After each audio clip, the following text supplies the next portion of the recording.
В Ухте стая бродячих псов терроризирует учеников музыкальной школы номер 1. Собаки еще с зимы обосновались у крыльца жилого дома прямо напротив учебного заведения. Почему проблему не удается решить, выясняла Виктория Науменко. У крыльца дома номер 3 по улице Горького наша съемочная группа застает сразу 5 крупных собак. К вечеру, по словам жителей района, их бывает в 2 раза больше. Прямо напротив музыкальная школа. С прошлого года родители стараются не оставлять своих детей одних. Я даже видел, на ребенка нападали они. Отпустили бы своего ребенка одного здесь? Ну и вот видите, вожу сам. Тревожит родителей то, что собаки обычно лежат по обеим сторонам ближайшего к школе пешеходного перехода. Ситуация усугубляется еще и тем, что дети, боясь собак, переходят дорогу не по пешеходному переходу, а в неположенном месте рядом, каждый раз подвергая свою жизнь опасности. Как уверяют местные жители, псы обосновались в этом месте еще зимой из-за того, что их постоянно кто-то подкармливал, и продолжает это делать до сих пор. Я звонила, да, и обращалась, потом в Добрый город звонила, они не брали трубку, потому что спецавтодор сказал, что мы этим уже больше не занимаемся, звоните в Добрый город.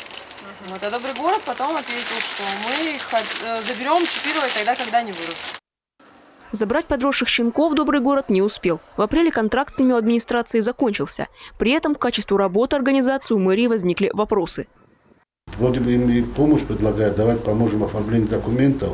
Да, деньги-то освоить можно, но их надо задокументировать, что это, да, действительно целевые, они пошли туда-то, не помню. Мне как-то в этом отношении немножко они, конечно, отстают. Поэтому части даже наши контракты, которые с ними были, у нас там 1 100 000 зависло только из-за того, что они не могут нам предоставить документы. До июня город оставался без подрядчика по отлову безнадзорных животных.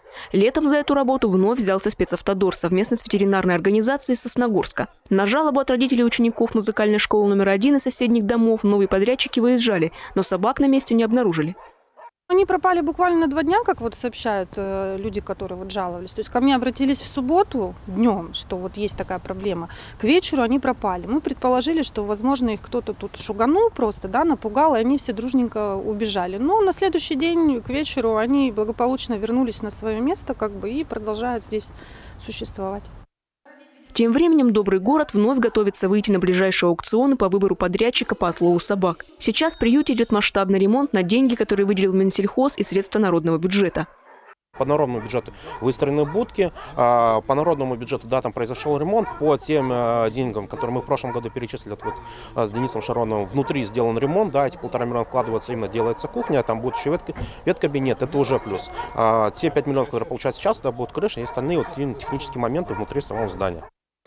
Тем временем стая собак около музыкальной школы номер 1 продолжает терроризировать учеников, их родителей и жителей окрестных домов. Кто из подрядчиков отловит этих псов и решит наболевшую проблему целого района, вопрос пока открытый.